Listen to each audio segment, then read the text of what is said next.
Okay, thank you. Thanks for the invitation to speak, and thanks for the nice introduction. So I'm just a bit of feedback. So I'm Tom Eaves. I'm a lecturer in Dundee. I'm going to talk about structures and oscillating flows. I will start with a brief apology. Towards the end of the talk, it might not be quite as polished as I usually like, because there's nothing that a toddler can't ruin in terms of planning. So I've had to do this in a little bit of rush towards the end, but hopefully it'll all go okay. So when we think about oscillating flows, there are maybe two different types of flows we can think about. So a very natural place you find oscillating flows is in the environment. So if you have a river or an ocean or an estuary or a lake or something, and you might have waves on the surface of that lake, then because of the velocity profile within the water depth that creates, you can have scenarios where you have an oscillation backwards and forwards above a stationary bed. And you get a boundary layer against the bed because there's no slip at the bottom, and there are all sorts of interesting processes that can happen in that region. It gets even more complicated when you start superimposing this with a mean current on top of the waves, and the boundary layers can act quite interestingly. However, to date, I'd say almost all the understanding of these sorts of processes is almost entirely phenomenological, and it's just a big parameterization of what happens down there. There's no sort of rigorous understanding of what's really going in those problems. The transition to turbulence in these problems is very poorly understood.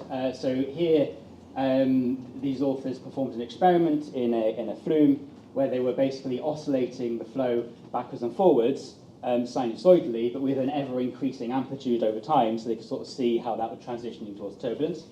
And the way they measured that is they have here the shear stress on the walls of their experiment. And at first we get this sort of signal which is sort of oscillating with the flow, but it's very clean, it's laminar basically. And at some point, a large enough amplitude, you get a turbulent signal. And what they were seeing is, okay, at the beginning, so when you're transitioning to turbulence, it looks like in this cycle, I'm sort of quite quiet, quite laminar, and then become turbulent, and then I'm quiet again, and then I'm turbulent again.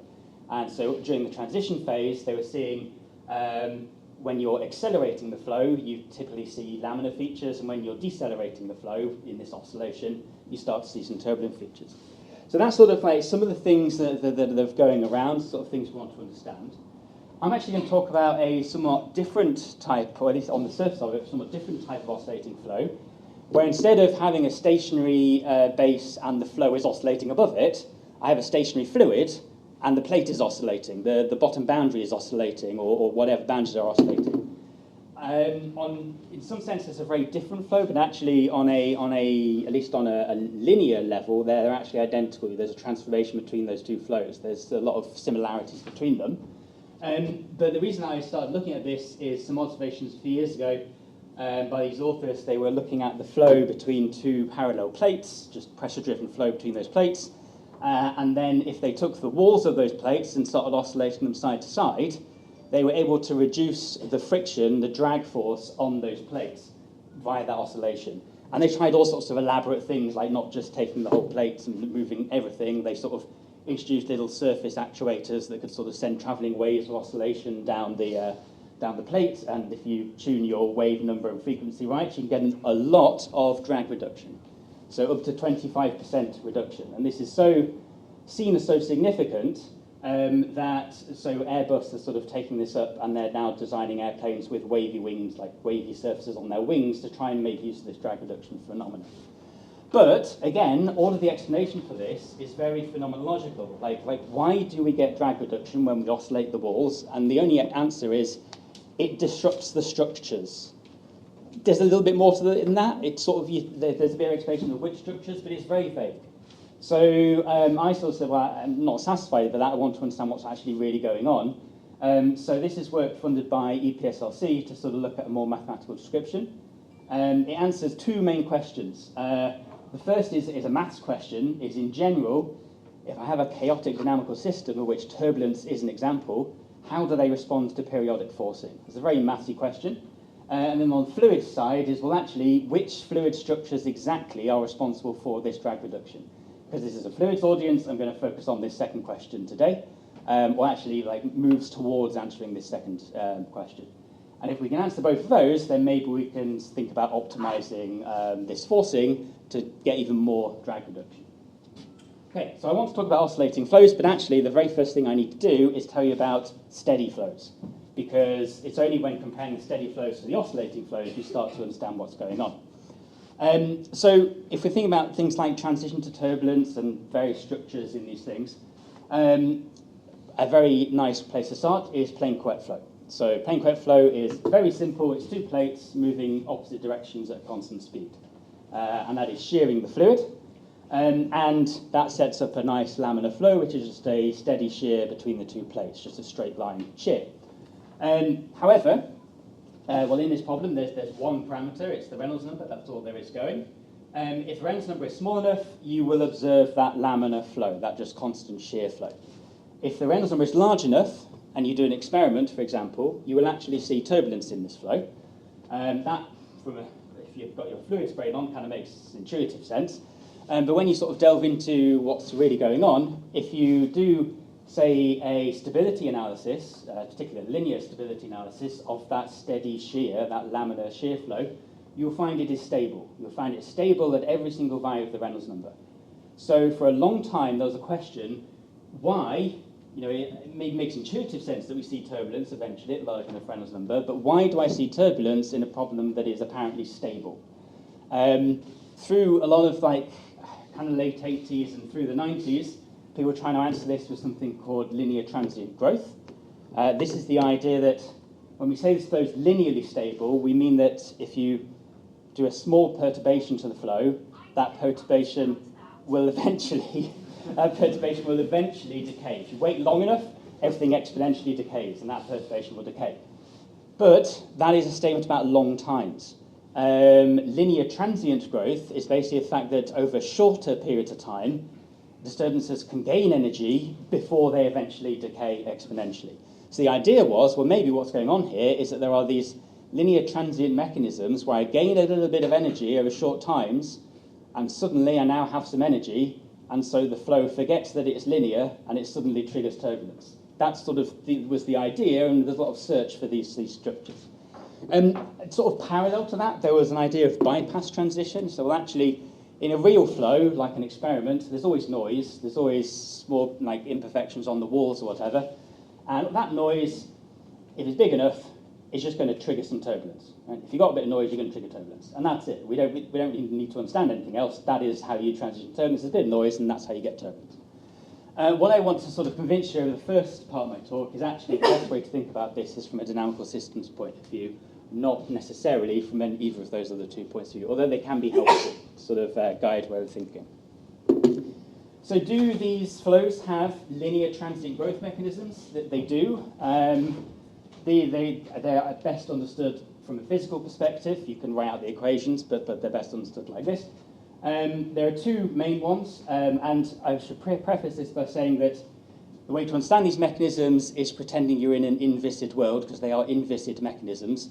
But if you add a tiny bit of viscosity in, it doesn't really change the picture. It just sort of dampens their effect a little bit, that they're still happening as physical processes. So in a nice inviscid world, the first one is called the Orr mechanism. And the way that you might get perturbation growth over shorter times is, so I take a shear flow like this, and this is just a constant shear flow. These arrows are showing that flow. And I imagine sometime previously, I introduced into that flow a wavy perturbation.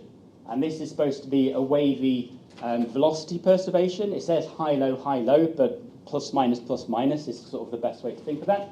So I introduced a wavy velocity perturbation some earlier time. Because it's small amplitude and linear, well, basically, that perturbation is going to be advectored by the shear. It's going to rotate those lines, those sort of phase lines, upwards. And then as time marches on, it will keep rotating them over because they've got the shear. And as time goes on, I'm just going to smear those all out and stretch them all out. And eventually, the perturbation will go away because you've sort of smeared it out. But in the intermediate time, you have gained perturbation energy. Why? Well, because of conservation of vorticity. So what you can maybe see, at least you can sort of prove it geometrically, but what you've got here is the distance between these lines at the earlier time is shorter than the distance between the lines at this time. So the distance has gone up, and these are velocity lines. So the distance has gone up, vorticity is conserved. Vorticity is the gradient of velocity, so change in velocity over change in distance. Distance has gone up, so the change in velocity has to have gone up. So the pluses are higher and the minuses are lower. The amplitude has to have increased to have conserved vorticity. And then eventually it all goes away. So briefly, we got some energy in the perturbation, and then it goes away.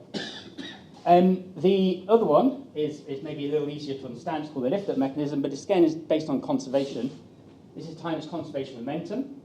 I imagine, again, have this shear, so I have a shear flow, and through some mechanism, I managed to cause a little parcel of fluid to be moved upwards a bit.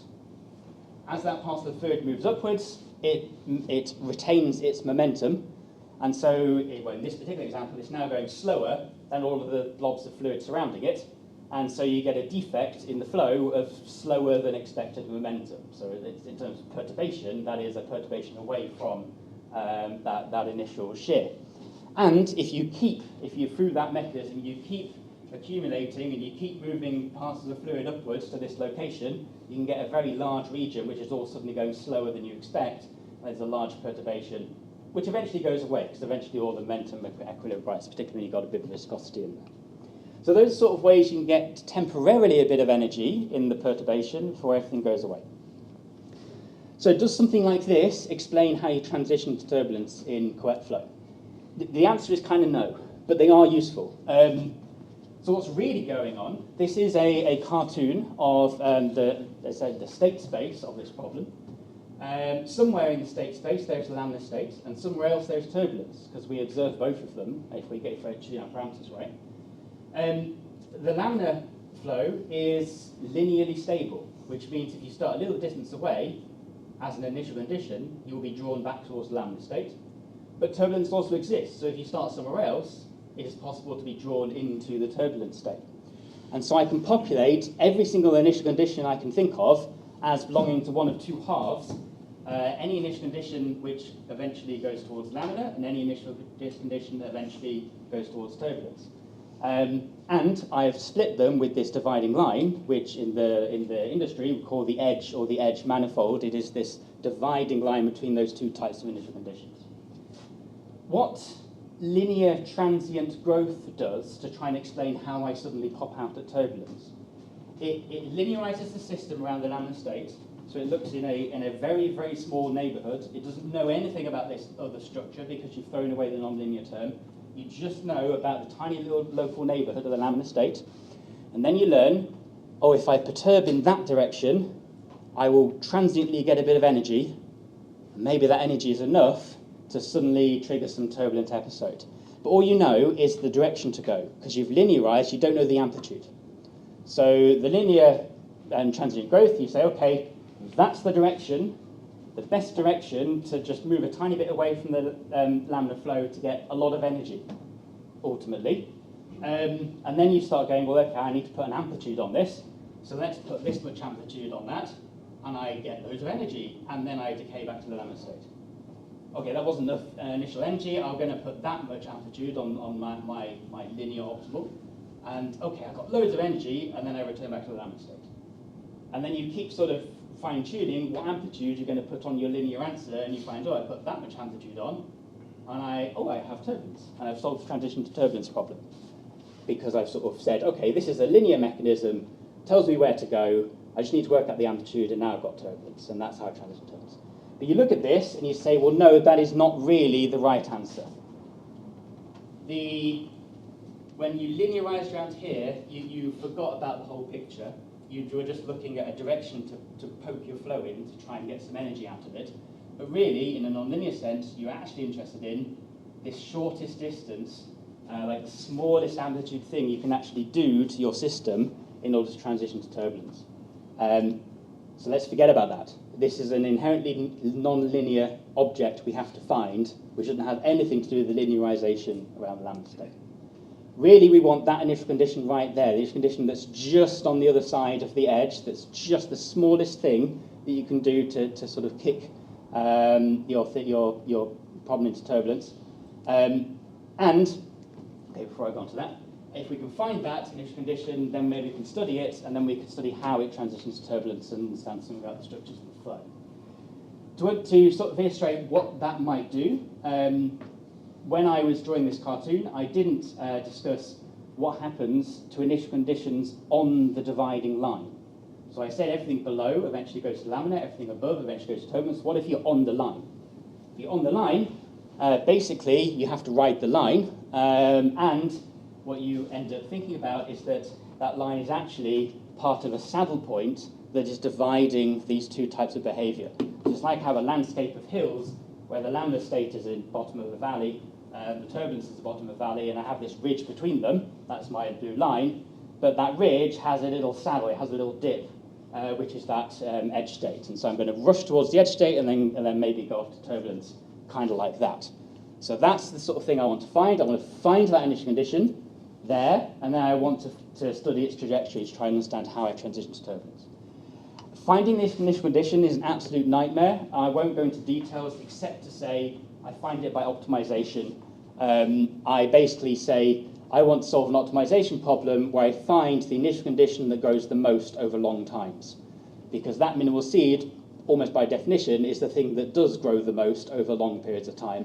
And if I solve that optimization problem, I can find it. That makes it sound a lot more simple than it is, even if that didn't sound simple. It is horrific if you can spend a year of computing time to find this thing, but you will find it eventually if you persevere.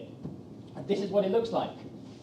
This is plane quet flow. We're sort of looking down on top of it.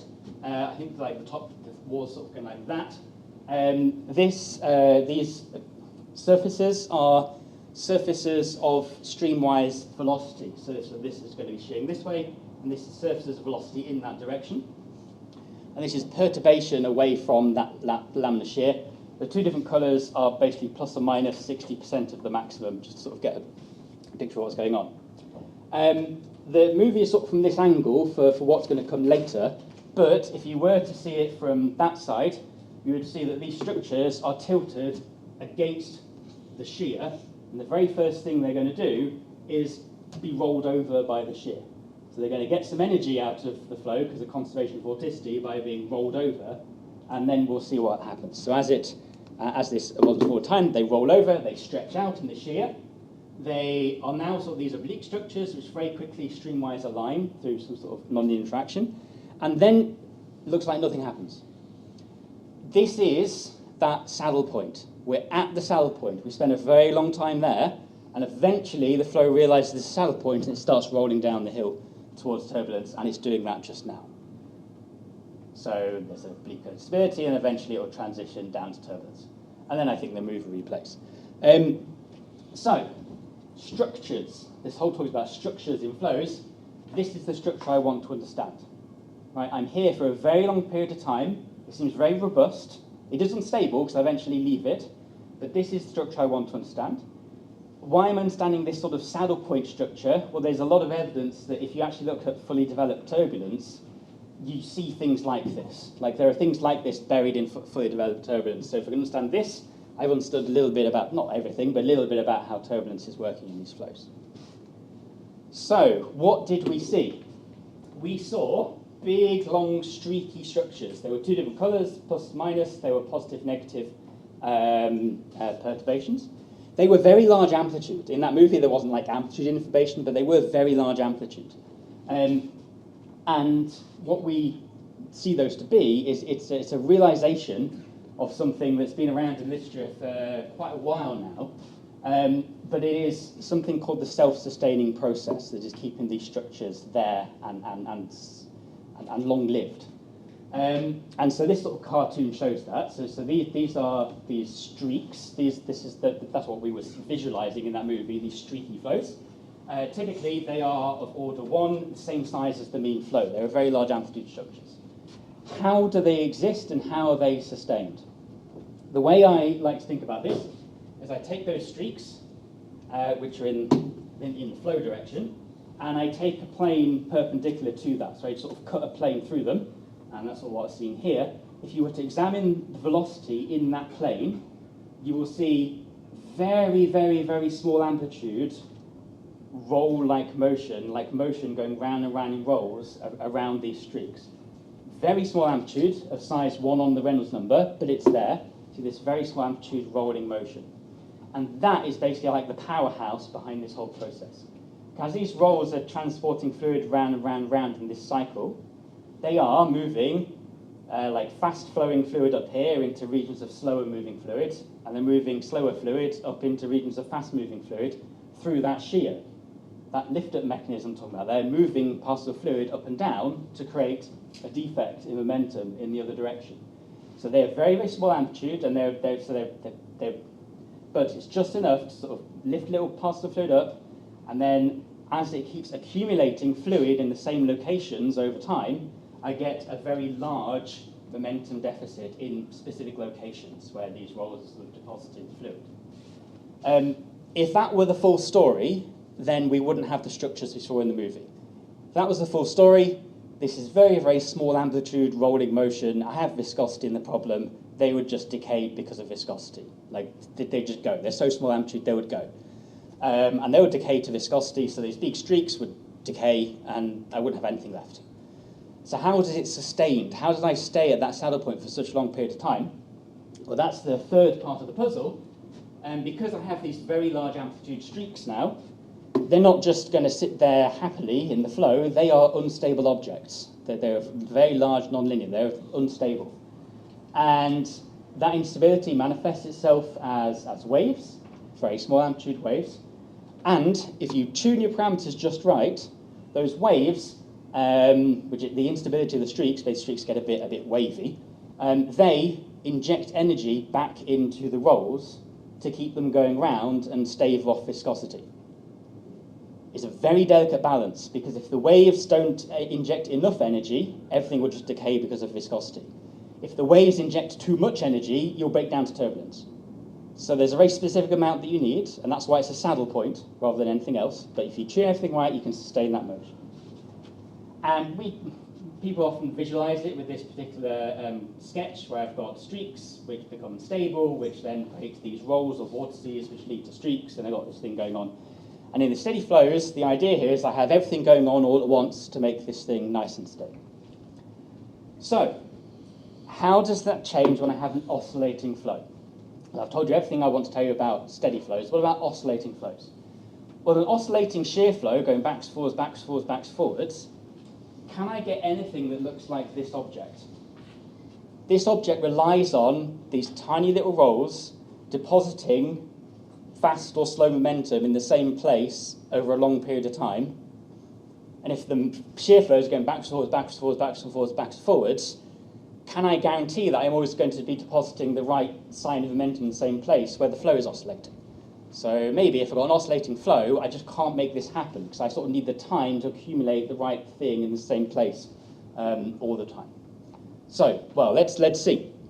I'm going to test this in the simplest oscillating flow you can think of, which is an inflow fluid above a plate, and the plate is oscillating side to side sinusoidally. This is called the Stokes layer, the Stokes boundary layer. The animation here, the green line, the green line is the laminar flow that you get from doing this, and it oscillates backwards, forwards at the plate, and it decays exponentially into the bulk because of viscosity. It decays away from the wall, but the form it takes is basically a travelling wave of motion away from the wall into the bulk, decaying because of viscosity, but it's a travelling wave that's decaying upwards. The phase speed of that wave is 2 times square root of pi. That's going to come up in a bit. And what that really means is that any feature I care to examine, like the maximum velocity, it moves upwards. And a minimum will move upwards, and zero crossings will move upwards. Any feature I care to examine of the laminar flow is moving upwards away from the wall at speed 2 square root of pi. So that will be relatively big. This problem has a very, what feels like a very non-standard non-dimensionalization. I've sort of indicated all the sort of dimensional scales in this animation. But when you come together, you have a Reynolds number which looks a little bit strange, and it appears in front of the nonlinear term only. So in most flows, shear flows in particular, we're used to seeing 1 on Reynolds in front of the Laplacian here, which sort of puts the time derivative and the nonlinear term on the same level of it as each other. But in this problem, the dominant balance is transport away from the wall diffusively.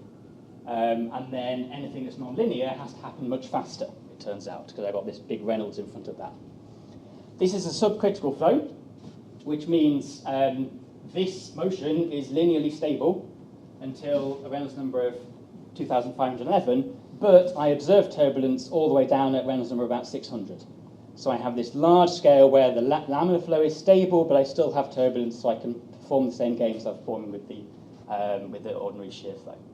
Okay, so what do they look like? This is a minimal steepiness problem.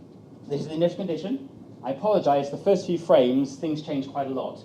The first few frames are sort of not, the frames aren't frequent enough to capture the actual intricate dynamics of simulation, but really what I care about is what happens when I'm at the saddle point. That's sort of what I'm really caring about. So we get a lot of interesting dynamics initially.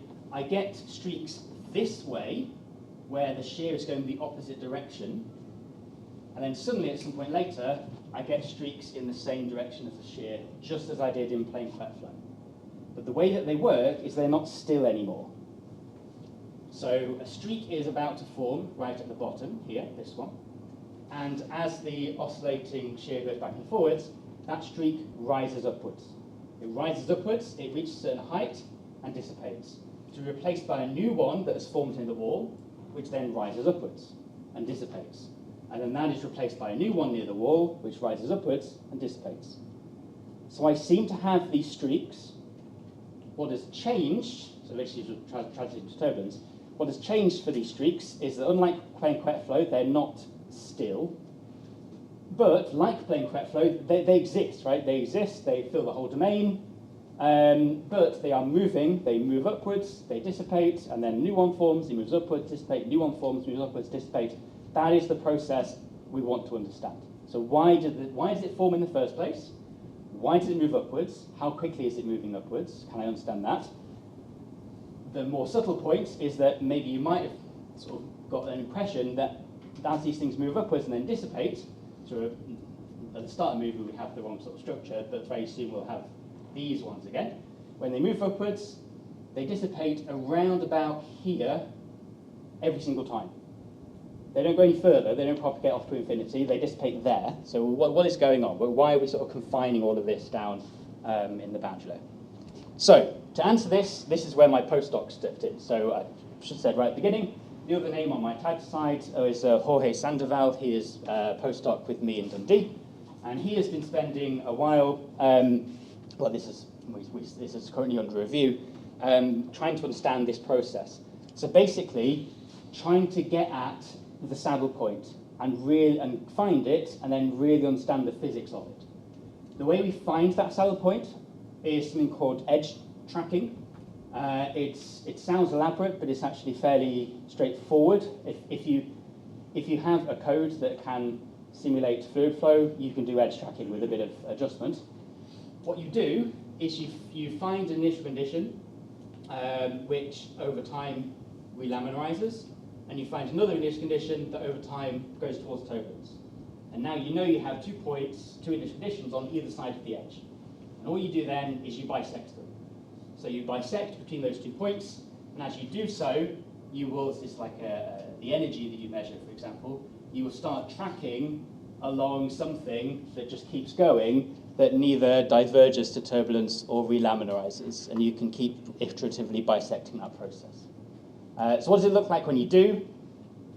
This is the energy trace that Hoy came up with. These red lines, these are sort of things that are going all the way up to turbulence. The blue lines are times where we went back down to the laminar flow. But in the middle, you sort of trace that in black. This is sort of the edge that we're able to sort of straddle and sort of keeping us on by bisecting trajectories that go up and trajectories that go down, and keep bisecting them and ride and surf along this edge to try and understand the physics along there. Unlike wet flow we had like some steady flow. We don't have a steady flow here, we have an oscillating flow. So this energy line is not horizontal, it is oscillating. But it's actually oscillating aperiodically. It's not a nice periodic oscillation, which we were really hoping for. We spent ages adjusting the parameters to try and find one. We couldn't. we have this aperiodic oscillation in the energy. We have moments of time, so this is just a zoom in on this movie of that time trace. We have moments of time where we have almost periodic motion, and then occasionally we have a burst of energy, and then we return back to periodic motion, and then that happens randomly. Like we randomly, sporadically get a burst of energy, and then we go back to periodic motion. And the reason that happens, so here is now a movie again of these streaks that we're riding on this edge. It's a much cleaner version of what I showed you before. Two different colours again, plus or minus velocity in the streamwise direction. On the back plane here, it's a bit hard to see through the streaks sometimes, but on the back plane I have the energy of the flow projected onto that plane. So what that mostly shows, I'll let the movie loop around, I think. Well, what it mostly shows here is that there's only really one region of high energy. At the moment it's on this side here, and eventually it will come back to the middle. So even though this looks like there are 2, 3 streaks, particularly here, I've got 1, 2, 3, 4 streaks maybe, only one of them is actually high energy. So that's one I'm actually looking at, is the one which has a lot of energy against that back wall. And what is happening is at this point in the movie, I have a streak down the middle, which rises up, dissipates, and then a new streak forms down the middle, which rises up, dissipates, and that keeps on happening, and that's this periodic motion. And then I get a burst of energy where suddenly I seem to trigger, when it goes to the next little bit, I got a streak down the middle and suddenly a streak down the side. And this is a periodic box, so this is actually the same streak. So I sort of double up my streaks and then I come out the other side and now I only have one down the side. So I have a streak down the middle and then randomly occasionally I sort of birth 2 streaks, one of them decays and then I have one down the side. And then at some later point, randomly, I suddenly birth 2 streaks again, the one down the side decays, and I only have one down the middle. And that just keeps on going forever, seemingly, basically randomly. So to make life easier for ourselves, we're going to ignore this high energy burst and just try and understand this single streak behavior. Why do I get one that forms, rises up, dissipates, forms, rises up, dissipates? This plot at the bottom shows the vertical location of that energy, like the vertical average. So the average plotted in the vertical of that energy. So we can see like where the streaks are located, and you can see they form near the bottom, rise upwards, and then dissipate at roughly the same height every time. And the speed at which they rise upwards, these dotted lines, have slope 2 root pi. So something is going on with this sort of laminar flow. Right. So let's get into the details of how we actually end up analysing this. Well, not all the details, but I'm going to give you a sketch of how we analyse this. I've been throwing around things like streaks and rolls and waves, stuff like that, but what actually are they? So I have my 3 components of velocity, u, v, w. U is in the direction of the shear, and then v is vertical away from the plate, and w is the final one. Streaks are basically just the average of the x velocity in the x direction. They are just the 2D average of everything that's moving with the shear. Rolls are, again, that same average, so it's the motion in a 2D plane there, which is the average motion along the x direction. And waves is everything else. Everything that's 3D, you take the full flow and you subtract away the 2D part, and then you have the waves. And if you take that decomposition and you go to the equations of motion and you play around with lots of integrals and integration by parts for a long time, you eventually find a set of energy equations for these 3 components, these streaks, waves, and rolls. You find that the streaks, they gain energy, so P here is production, and the subscript is from the laminar flow to the streaks. So you gain energy from the laminar flow, which goes into the streaks through that production. A better way to maybe think of that is energy from the laminar flow. What does that mean? Energy from the plate, basically. The plate is causing the laminar flow to form, and from a fluid's perspective, you're getting energy from the laminar flow, but really you're getting it from the plate. You're getting it from the plate ultimately. That's where the energy is coming from. The streaks dissipate, so they dissipate some energy, and they also transfer some energy, and the minus sign is deliberate. They transfer energy from the streaks to the waves through instability. And you look at the waves then gain that exact amount of energy, and they dissipate some. But they also transfer some of their energy, again with the minus sign, from the waves back into the rolls. And then the roll energy equation, they gain energy from that transfer and they dissipate, but that's it, there's no other sources. Grayed out here is production from the laminar flow straight to the waves. That is in theory in the equations, but it by observations is a negligible term. And there's a very good reason for that, which I can explain in the end if someone's interested in, but it's a negligible term, it turns out. So we're going to examine this sort of energetics at 4 different times during one of these streak uprising parts, so T1, 2, 3, and 4, and this is what the flow looks like at those 3 times. Basically, we're following a streak from the bottom to where it dissipates to understand what's going on. Yeah?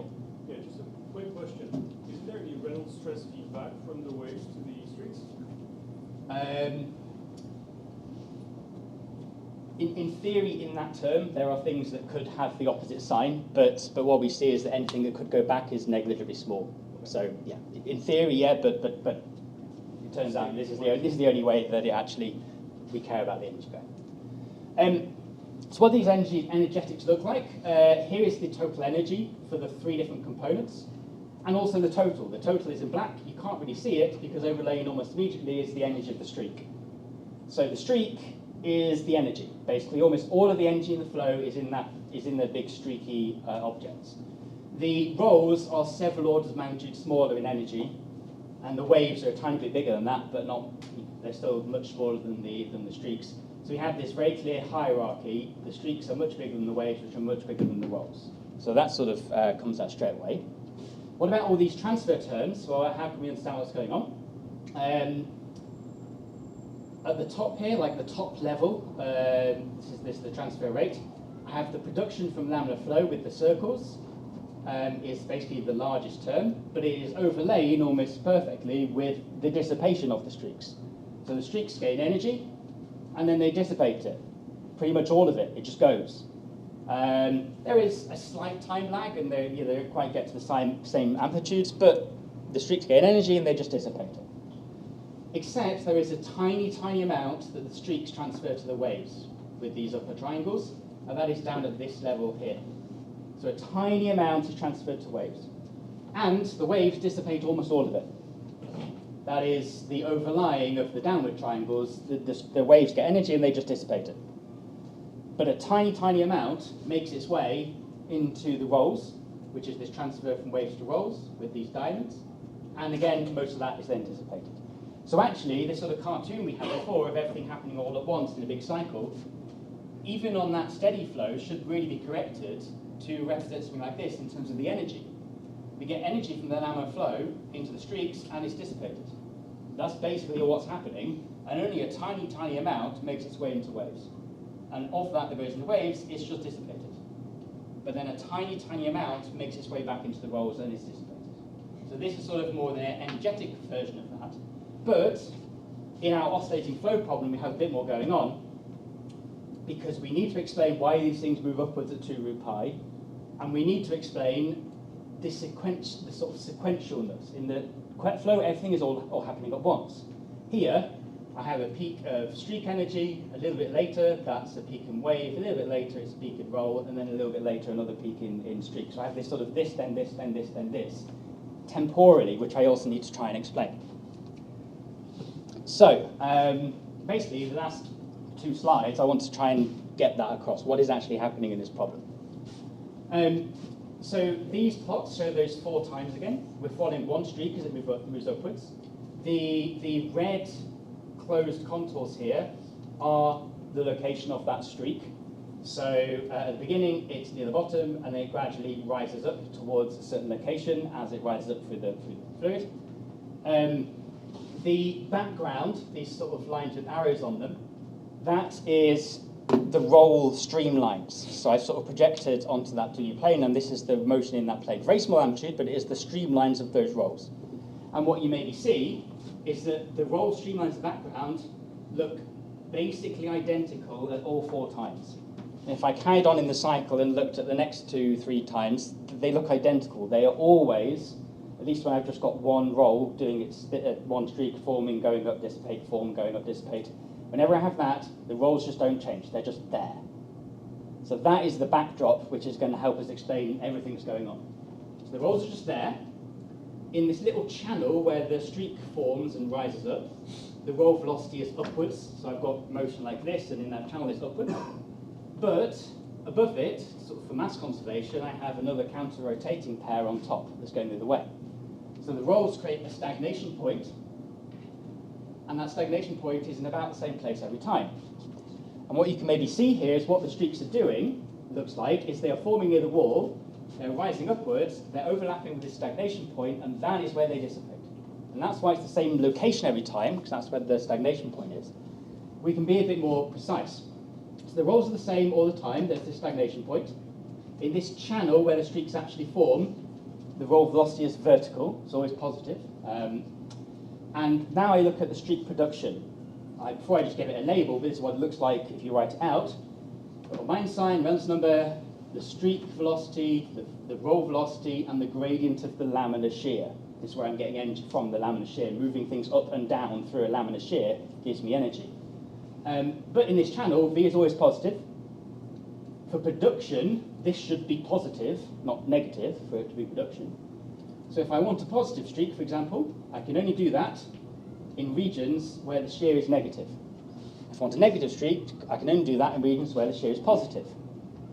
But features of the laminar flow move upwards at the speed of 2 root pi. So I have windows of constant sine of shear which are just moving up at 2 root pi as a speed. I've overlain in 2 different shades of purple here, what my postdoc has. These regions, so one forms near the bottom, but then that region moves upwards at a speed of 2 root pi. And so the streak sits right in the middle of that region. It has to move upwards. If any of it gets left behind, below that region, it's going to feel the wrong sign of shear, and production suddenly becomes negative. It's actually destruction. So anything that's left behind is destroyed. And you keep having to accumulate streak in this little band that goes up at 2 root pi. But that can only take you so far, because when I first saw these movies, I was like, well, why didn't the streak... Okay, it is decaying because it's losing its fuel. Away from the wall, this shear is decaying exponentially. So it's losing the fuel that is sustaining it. But why didn't it just keep on propagating forever and just eventually die due to viscosity? Well, because eventually I hit a stagnation point. At a stagnation point, I go from positive upwards flow to downwards flow, and I just destroy the streak, and it gets ripped apart. And it stops there. Nowhere else, it stops there. Right, so to complete the picture, I should say what's happening.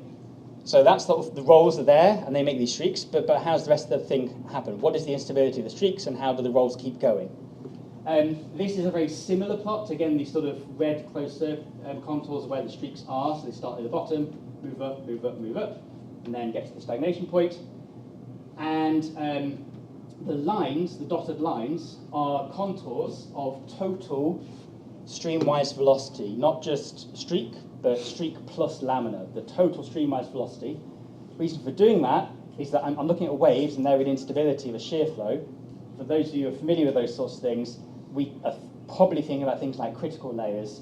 These are lines where the total flow is equal to a constant, and those are these dotted lines here. And basically, the most important thing for a more general audience about critical layers is they trap waves. If a wave forms in a critical layer, pretty much it can't leave. Or things accumulate in a certain critical layer and then it stays there. It doesn't go anywhere else. When the streak has reached the stagnation point and overlaps with it, when it's being ripped apart, the streak plus the laminar causes closed critical layers. So I've got closed critical layers, whereas earlier on in the cycle, most of the critical layers sort of go out one side of the periodic domain and into the other. And so because I've got these closed critical layers, any waves that I form are trapped. They're all trapped around the stagnation point. They can't just propagate away out the boundary and stuff. They're trapped at the stagnation point. And that is perfect, because if they are going to transfer energy, what waves basically do is transfer energy. I've got the streaks, and that deposits momentum in the waves in that direction. But then there is a transfer of that momentum from the streamwise to the spanwise through nonlinear interactions, but it's all trapped around the stagnation point. And then eventually, when I transfer my energy back into the rolls, Again, it turns out the dominant term here is back into sideways motion. You can sort of see it here. There's a little, this is showing, in the background, this sort of brown is showing the size of this transfer back into the rolls, and it's away from the stagnation point sideways into that ejection out. So the waves, streaks overlap with this with stagnation point, they become unstable, they produce energy into waves that is trapped there, and because it's trapped there, the waves have to deposit that momentum there, and they do so basically sideways as ejections away from the stagnation point back into the rolls. And because of mass conservation, if I put fluid going that way, well, it has to come back around again. So I reinforce this roll structure that keeps everything going. And the final little sort of finesse here is that because, in theory, I've got these streaks, positive, negative, positive, negative, positive, negative, why doesn't that lead to ejections sideways, then inwards, then sideways, then inwards, then sideways, and inwards, to sort of create maybe a more complicated structure? Why are the rolls always exactly there in that order and never doing anything else? That's because the ejection back into the rolls is quadratic in the wave amplitude, so you lose the sign, basically. It's always the same direction every time. And then it just sort of closes the picture and works. Okay, I realise I'm right up against time. I will I'll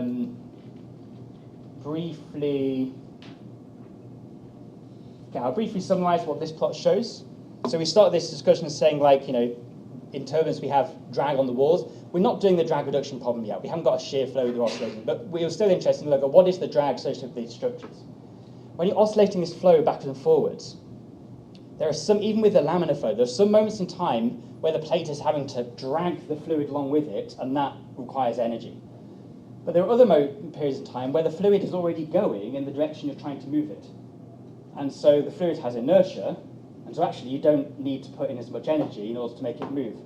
And even in the laminar flow, there are periods of time, this is the power that you're putting into the flow, where actually the laminar flow is putting energy back into the plate because they're both moving in the same direction, and the forces work out.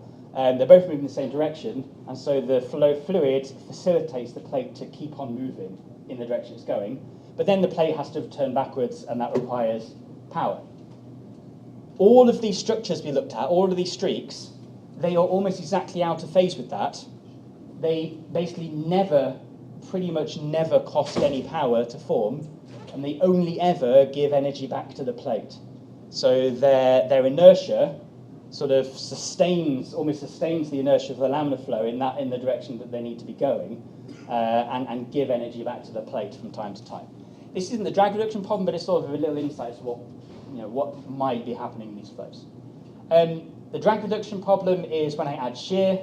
So what my postdoc is doing is taking this oscillating Stokes flow and gradually adding more and more shear, perpendicular, and a very small amplitude amount of shear. You get exactly the same structures. So the oscillation is this way, and the shear is that way. You get exact same structures, but the tiny bit of shear just makes everything migrate along. It just moves the structures along, but they move and they rise, and they dissipate and move and they rise in this space. The same problem, it's just translated. At large amplitude shear, something really weird happens. We do not understand what's going on yet. Basically, you seem to set up a two-tier flow, where in the bottom, these are coloured by the height, just to better visualise how high these are away from the wall. At the bottom, I have streaks just like we've been looking at for the last 15 minutes. And then a little bit higher up, I have things at an oblique angle, which are completely separate. So I've got two different flows. The ones at the bottom seem to have something to do with the oscillation. The ones higher up seem to have something to do with the shear, and they're just sort of gliding past each other, ignoring each other. Eventually, they start interacting, and it's just getting too complicated. So we're sort of this trying to puzzle out what on earth is happening in this flow. But in theory, this is where we're going. So I am right up against the time, sort of, so I'll just leave my conclusions up, and I'm happy to take